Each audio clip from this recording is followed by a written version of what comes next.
Okay, I'm going to screen share. And first we're going to go to Proverbs 9:12. If you are wise, your wisdom will reward you. If you are a mocker, you alone will suffer. If you scorn wisdom, you will be the one to suffer. If you scoff, you alone will bear it. Mock, scorn, scoff. That seems to be the English that are used in these translations. You can approach wisdom or in good faith, or you can mock and ridicule. Now, mockery and ridicule is a form of humor, satire, parody. That's not what this is about. This is about that contempt that people have for anything beyond themselves. They won't even look at it. They won't even consider it. That's what brings them down. So that when we look at 2 Corinthians, for we are to God the pleasing aroma of Christ among those who are being saved and those who are perishing. To the one we are an aroma that brings death, to the other an aroma that brings life, and who is equal to such a task. Now we are told when Jesus is brought before Pilate that he is brought by the Jews early in the morning, and to avoid the ceremonial uncleanness, they did not enter the palace because they wanted to be able to eat the Passover. They're much more concerned with ritual cleanliness. It would be like people who observe the 1 hour fast before eating the Eucharist, before communicating, and yet they do contemptuous and sinful things all the rest of the time. And then they have this interesting little back and forth. The dialogue here is really fascinating. I mean, it's really better than most plays. Pilate then went back inside the palace, summoned Jesus, and asked him, "Are you the king of the Jews?" "Is that your own idea?" Jesus asked, "or did others talk to you about me?" "Am I a Jew?" Pilate replied. "Your own people and chief priests handed you over to me. What is it you have done?" Now that alone is an interesting little back and forth. Are you the king of the Jews? And Jesus' question is, have you recognized this through some inspiration? Or is this hearsay? Am I a Jew? Pilate immediately begins scoffing, mocking, scorning. What are you talking about? Why would I get the idea that you're the king of the Jews? I'm not a Jew. I don't want to be here. Your own people have brought you to me. This is an administrative task that I do not relish or look forward to. Don't play games with me. I don't care who the king of the Jews is. This is what we're hearing about both in Proverbs and in 2 Corinthians. This is also what's going on really in 1 Samuel with Saul and David. Saul becomes more and more insane, though David in the passage we read today is mocking insanity.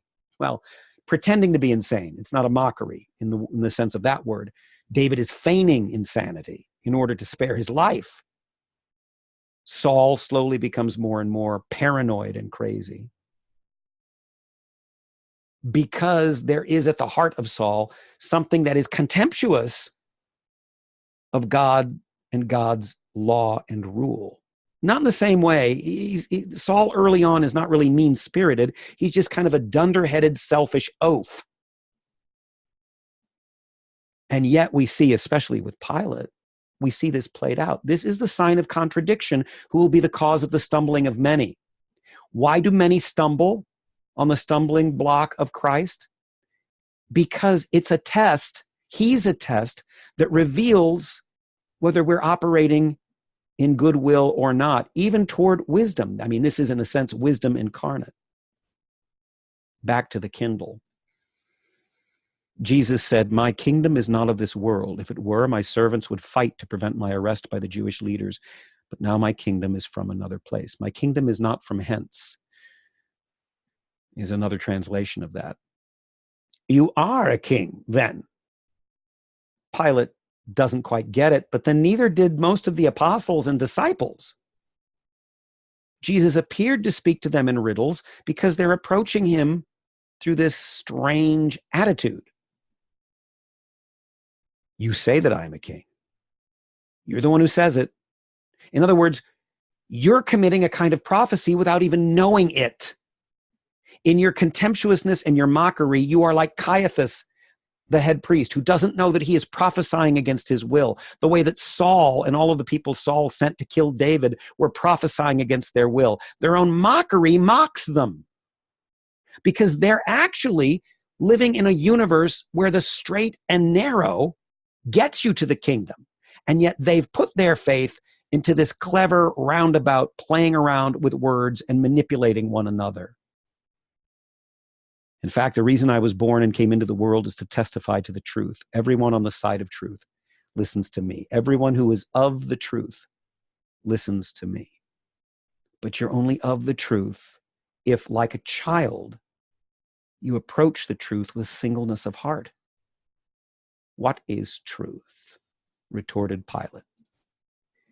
The greatest moment of mockery in all of history. And yet later, we see Pilate sort of stand up, and he writes the King of the Jews in those various languages that are posted on the cross, and he refuses to take them down. Because even though that can stand as a kind of mockery, it also stands as a true description of who Jesus is. We see in this whole scene between Pilate and Christ the interplay between good faith and bad faith, mocking, scorning, scoffing, being in contempt of the truth, who is standing there before him face to face. And on the other hand, if you are of the truth or on the side of truth, you hear his voice. It has to do with our approach and our receptivity. The aroma can be aroma unto life, or if we are perishing, it is an aroma unto death. And why would we be perishing? Because we are mocking wisdom itself.